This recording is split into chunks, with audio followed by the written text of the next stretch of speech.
ओम नमः शिवाय। भाइयों के उपालंब से अंधक का तप करना और वर पाकर त्रिलोकी को जीत कर स्वेच्छाचार में प्रवृत्त होना, उसके मंत्रियों द्वारा शिव परिवार का वर्णन, पार्वती के सौंदर्य पर मोहित होकर अंधक का वहां जाना और नंदीश्वर के साथ युद्ध, अंधक के प्रहार से नंदीश्वर की मूर्छा, शिव का आगमन और युद्ध, शिव द्वारा शुक्राचार्य का निगला जाना, शिव की प्रेरणा से विष्णु का काली रूप धारण करके दानवों के रक्त का पान करना, शिव का अंधक को अपने त्रिशूल में पिरोना और युद्ध की समाप्ति। सनत कुमार जी कहते हैं, मुनिवर, समय हिरण्याक्ष पुत्र अंधक एक भाइयों साथ विहार में संलग्न था। उसी समय उसके कामासक्त मंदांध भाइयों उससे कहा, अरे अंधे, तुम्हें तो अब राज्य से क्या प्रयोजन है। हिरण्याक्ष तो मूर्ख था, जो उसने घोर तप द्वारा शंकर जी को प्रसन्न करके भी तुम जैसे कुरूप, बेडोल, कलिप्रिय और नेत्रहीन को प्राप्त किया। ऐसे तुम राज्य के भागी तो हो ही नहीं सकते, क्योंकि भला तुम ही विचार करो कि कहीं दूसरे से उत्पन्न हुआ पुत्र भी राज्य पाता है। सच पूछो तो निश्चय ही इस राज्य के भागी हम ही लोग हैं। सनत कुमार जी कहते हैं, मुने, उन लोगों की यह बात सुनकर अंधक दीन हो गया। फिर उसने स्वयं ही बुद्धिपूर्वक विचार करके तरह तरह की बातों से उन्हें शांत किया और रात के समय वह निर्जन वन में चला गया। वहां उसने हजारों वर्षों तक घोर तप करके अपने शरीर को सुखा डाला और अंत में उस शरीर को अग्नि में होम देना चाहा। तब ब्रह्मा जी ने उसे वैसा करने से रोककर कहा, दानव, अब तू वर मांग ले। सारे संसार में जिस दुर्लभ वस्तु को प्राप्त करने की तेरी अभिलाषा हो, उसे तू मुझसे ले ले। पद्मयोनि ब्रह्मा के वचन को सुनकर वह दैत्य दीनता एवं नम्रता पूर्वक कहने लगा, भगवान, जिन निष्ठुरों ने मेरा राज्य छीन लिया है, वे सब दैत्य आदि मेरे भृत्य हो जाएं। मुझ अंधे को दिव्य चक्षु प्राप्त हो जाए। इंद्र आदि देवता मुझे कर दिया करे और देवता, दैत्य, गंधर्व, यक्ष, नाग, मनुष्य, दैत्यों के शत्रु नारायण, सर्वमय शंकर तथा अन्य किन्हीं भी प्राणियों से मेरी मृत्यु न हो। उस अत्यंत दारुण वचन को सुनकर ब्रह्मा जी सशंकित हो उठे और उससे बोले। ब्रह्मा जी ने कहा, दैत्येंद्र, ये सारी बातें तो हो जाएगी, किंतु तू अपने विनाश का कोई कारण भी तो स्वीकार कर ले, क्योंकि जगत में कोई ऐसा प्राणी न हुआ है और न आगे होगा ही जो काल के काल में न गया हो। फिर तुझ जैसे सत्पुरुषों को अत्यंत लंबे जीवन का विचार त्याग ही देना चाहिए। ब्रह्मा के इस अनुनय भरे वचन को सुनकर वह दैत्य पुनः बोला। अंधक ने कहा, प्रभु, तीनों कालों में जो उत्तम, मध्यम और नीच नारियां होती है, उन्हीं नारियों में कोई रत्नाभूता नारी मेरी भी जननी होगी।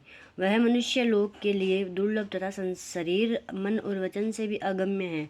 उसमें राक्षस भाव के कारण जब मेरी काम भावना उत्पन्न हो जाए, तभी मेरा नाश हो। उसकी बात सुनकर स्वयंभू भगवान ब्रह्मा को महान आश्चर्य हुआ। वे शंकर जी के चरण कमलों का स्मरण करने लगे। तब शंभु की आज्ञा पाकर वे उस अंधक से बोले। ब्रह्मा जी ने कहा, दैत्यवर, तू जो कुछ चाहता है, तेरे वे सभी सकाम सवचन पूर्ण होंगे। दैत्येंद्र, अब तू उठ, अपना अभिष्ट प्राप्त कर और सदा वीरों के साथ युद्ध करता रहे।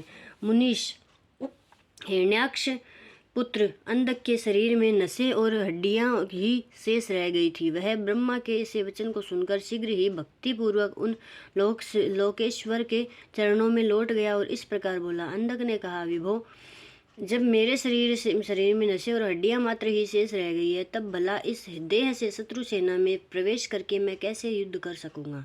अतः अब आप अपने पवित्र हाथ से मेरा स्पर्श करके इस शरीर को मांसल बना दीजिए। सनत कुमार जी कहते हैं, महर्षि अंधक की प्रार्थना सुनकर ब्रह्मा जी ने अपने हाथ से उसके शरीर का स्पर्श किया और फिर वे मुनि गणों तथा सिद्ध समूहों से भली भांति पूजित हो देवताओं के साथ अपने धाम को चले गए। ब्रह्मा के स्पर्श करते ही उस दैत्य का शरीर भरा पूरा हो गया, जिससे उसमें संचार हो बल का संचार हो गया तथा नेत्रों के प्राप्त होने से वह सुंदर दिखने लगा। तब उसने प्रसन्नतापूर्वक अपने नगर में पहले प्रवेश किया। उस समय प्रहलाद आदि श्रेष्ठ दानवों ने उसे जब उसे वरदान प्राप्त करके आया हुआ जाना, तब वे सारा राज्य उसे समर्पित करके उसके वशवर्ती भृत्य हो गए। तदंतर अंधक सेना और भृत्य से वर्ग को साथ ले स्वर्ग को जीतने के लिए गया। वहां संग्राम में समस्त देवताओं पराजित करके उसने वज्रधारी इंद्र को अपना करद बना दिया। उसने यत्र तत्र बहुत सी लड़ाइयाँ लड़कर नागों, सुपर्णों, श्रेष्ठ राक्षसों, गंधर्वों, यक्षों, मनुष्यों, बड़े पर्वतों, वृक्षों, सिंह आदि समस्त चौपाइयों को भी जीत लिया। यहाँ तक कि उसने चराचर त्रिलोकी को अपने वश में कर लिया। तदंतर वह रसातल में भूतल पर स्वर्ग जितनी पर सुंदर रूप वाली नारियां थी, स्वर्ग में उनमें से हजारों को जो अत्यंत दर्शनीय तथा अपने अनुकूल थी साथ लेकर विभिन्न पर्वतों पर तथा नदियों के रमणीय तटों पर विवाह करने लगा। दैत्य राज अंधक सदा दुष्टों का ही संगी करता था। उसकी बुद्धि मद से अंधी हो गई थी, जिससे उस मूढ़ को इसका कुछ भी ज्ञान नहीं रह गया। फिर कि परलोक में आत्मा को सुख देने वाला भी कोई कर्म करना चाहिए। इस प्रकार वह महामनस्वी दैत्य उन्मत्त हो अपने सारे प्रधान पुत्रों को कुतर्कवाद से पराजित करके दैत्यों सहित संपूर्ण वैदिक धर्मों का विनाश करता हुआ विचरण करने लगा। वह धन के मत से अभिभूत हो वेद, देवता, ब्राह्मण और गुरु आदि किसी को भी नहीं मानता था। प्रारब्धवश उसकी आयु समाप्त हो चुकी थी। इसी से वह स्वेच्छावार में प्रवृत्त हो व्यर्थ में ही अपनी आयु के शेष दिन गवाता हुआ रमण कर रहा था। उस समय दानव श्रेष्ठ 3 मंत्री थे, जिनका नाम था दुर्योधन, वैधस और हस्ती। एक समय उन तीनों ने उस पर्वत के किसी स्थान पर एक परम रूपवती नारी को देखा। उसे देखकर वे शीघ्रगामी श्रेष्ठ दैत्य हर्षमग्न हो तुरंत ही महादैत्यपति वीरवर अंधक के पास पहुंचे और बड़े प्रेम से उस देखी हुई घटना का वर्णन करने लगे। मंत्रियों ने कहा, दैत्येंद्र, यहाँ एक गुफा के भीतर हमने एक मुनि को देखा है। ध्यानस्थ होने के कारण उसके नेत्र बंद है। वह बड़ा रूपवान है। उसके मस्तक पर अर्धचंद्र की कला अपनी छटा बिखेर रही है और कमर में गजेंद्र की खाल बंधी हुई है। बड़े बड़े नाग उसके सारे शरीर में लिपटे हुए हैं। खोपड़ियों की माला ही उस जटाधारी की आभूषण है। उसके हाथ में त्रिशूल है तथा एक विशाल धनुष, बाण और तुणीर भी वह धारण किए हुए है। उसका अक्ष सूत्र स्पष्ट दिख रहा है। उसके 4 भुजाएं तथा लंबी लंबी जटाएं हैं। खड्ग, त्रिशूल, लकूट धारण किए हुए हैं। उसकी आकृति अत्यंत घोर है और उस पर भस्म का अनुलेपन लगा हुआ है। वह अपने उत्कृष्ट तेज से सुशोभित हो रहा है। इस प्रकार उस श्रेष्ठ तपस्वी का सारा वेश ही अद्भुत है। उससे थोड़ी ही दूर पर हमने एक और पुरुष को देखा जो विकराल वानर सा है। उसका मुख बड़ा भयंकर है। वह सभी आयु धारण किए हुए हैं, परंतु उसका हाथ रुक्ष है। वह उस तपस्वी की रक्षा में तत्पर है। उसके पास ही एक बूढ़ा सफेद रंग का बैल भी बैठा है। उस बैठे हुए तपस्वी के पार्श्व भाग में हमने एक शुभ लक्षण संपन्ना नारी को देखा है। वह भूतल पर रत्न स्वरूपा है। उसका रूप बड़ा मनोरम और तरुणी होने के नाते वह मन को मोह लेती है। मूंगे, मोती, मणि, सुवर्ण, रत्न और उत्तम वस्त्रों से वह सुसज्जित है। उसके गले में सुंदर मालाएं लटक रही है।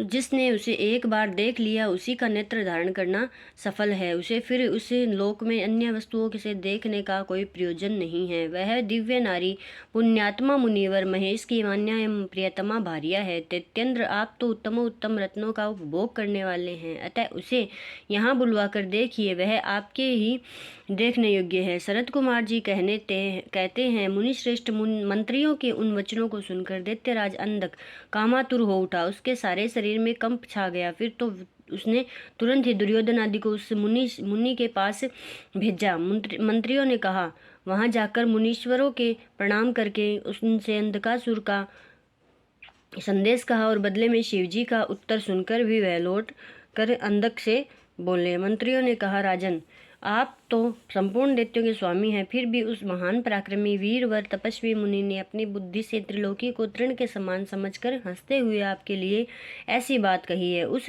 निशाचर का शौर्य और धैर्य अस्थिर है। वह दानव कृपण, सत्वहीन, क्रूर, कृतघ्न और सदा ही पाप कर्म करने वाला है। क्या उसे सूर्यपुत्र यम का भय नहीं है? कहाँ तो मैं मेरे दारुण शस्त्र और मृत्यु को भी संत्रस्त कर देने वाला युद्ध, और कहाँ वह वानर का सा मुख वाला डरपोक निशाचर जिसके सारे अंग बुढ़ापे से निर्जर्जर हो गए हैं। यहाँ कहाँ मेरा यह स्वरूप और कहाँ तेरी मंदभाग्यता? तेरी सेना भी तो नहीं के बराबर ही है। फिर भी यदि तुझ में कुछ सामर्थ्य हो तो युद्ध के लिए तैयार हो जा और आकर कुछ अपनी करतूत दिखा। मेरे पास तुझ जैसे पापियों का विनाश करने वाला वज्र सरीखा भयंकर शस्त्र, और तेरा शरीर तो कमल के समान कोमल है। ऐसी दशा में विचार करके तुझे तो रुचिकर प्रतीत हो वह कर। सनत कुमार जी कहते हैं, मुनिवर मंत्रियों की बात सुनकर पार्वती पर मोहित हुआ वह कामांध राक्षस विशाल सेना लेकर चल दिया और वहां पहुंचकर नंदीश्वर से युद्ध करने लगा। बड़ा भयानक युद्ध हुआ। उस समय युद्ध स्थल में चर्बी, मज्जा, मांस और रक्त की कीच मच गई। वहां सिर कटे हुए धड़ नाच रहे थे और कच्चा मांस खाने वाले जानवर चारों ओर व्याप्त हो गए थे, जिससे वह बड़ा भयंकर लग रहा था। थोड़ी ही देर में दैत्य भाग खड़े हुए। तब पिनाकधारी भगवान शंकर दक्ष कन्या सती को भली भांति धीरज बंधाते हुए बोले, प्रिय, मैंने जो पहले अत्यंत भयंकर महान पाशुपत व्रत का अनुष्ठान किया था, उसमें रात दिन तुम्हारे प्रसंग वश जो हमारी सेना का विनाश हुआ है वह विघ्न सा आ पड़ा है। देवी, मरण धर्मा प्राणियों का जो अमरों पर आक्रमण हुआ है, यह मानव पुण्य का विनाश करने वाला कोई ग्रह प्रकट हो गया है। अतः अब मैं पुनः किसी निर्जन वन में जाकर उस परम अद्भुत दिव्य व्रत की दीक्षा लूंगा और उस कठिन व्रत का अनुष्ठान करूंगा। सुंदरी, तुम्हारा शोक और भय दूर हो जाना चाहिए। सनत कुमार जी कहते हैं, सुने मुने, इतना कहकर उग्र प्रभावशाली महात्मा शंकर धीर से अपना सिंगा बजाकर एक अत्यंत भयंकर पावन वन में चले गए। वहां वे 1000 वर्षों के लिए पाशुपत व्रत के अनुष्ठान में तत्पर हो गए। इस व्रत का निभाना देवों और असुरों की शक्ति के बाहर है। इधर शील गुण से संपन्न पतिव्रता देवी पार्वती मंदराचल पर ही रहकर शिवजी के आगमन की प्रतीक्षा करती रहती थी।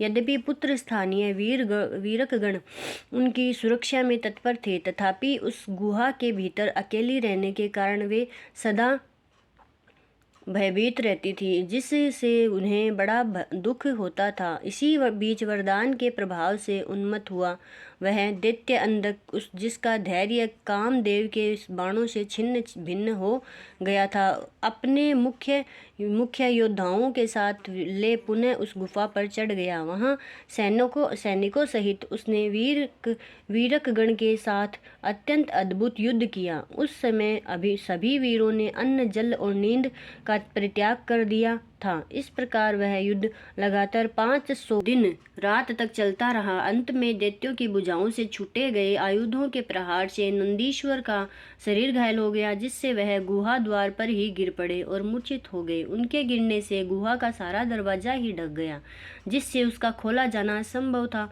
फिर दैत्यों ने 2 ही घड़ी में सारे वीरक गणों को अपने अस्त्र समूह से आच्छादित कर दिया। तब पार्वती ने भगवान विष्णु और ब्रह्मा जी का स्मरण किया। स्मरण करते ही ब्राह्मी, नारायणी, इंद्रिय, वैश्वानरी, व्याम्या, निरृति, वारुणी, वायवी, कौबेरी, यक्षेश्वरी, गारुड़ी आदि देवियों के रूप में समस्त देवता, यक्ष, सिद्ध, गुहाक आदि शस्त्रों से सुसज्जित होकर अपने अपने वाहनों पर सवार हो पार्वती के पास आ पहुंचे और राक्षसों के साथ भिड़ गए। कुछ समय बाद भगवान शिव भी आ गए। फिर तो घोर युद्ध हुआ।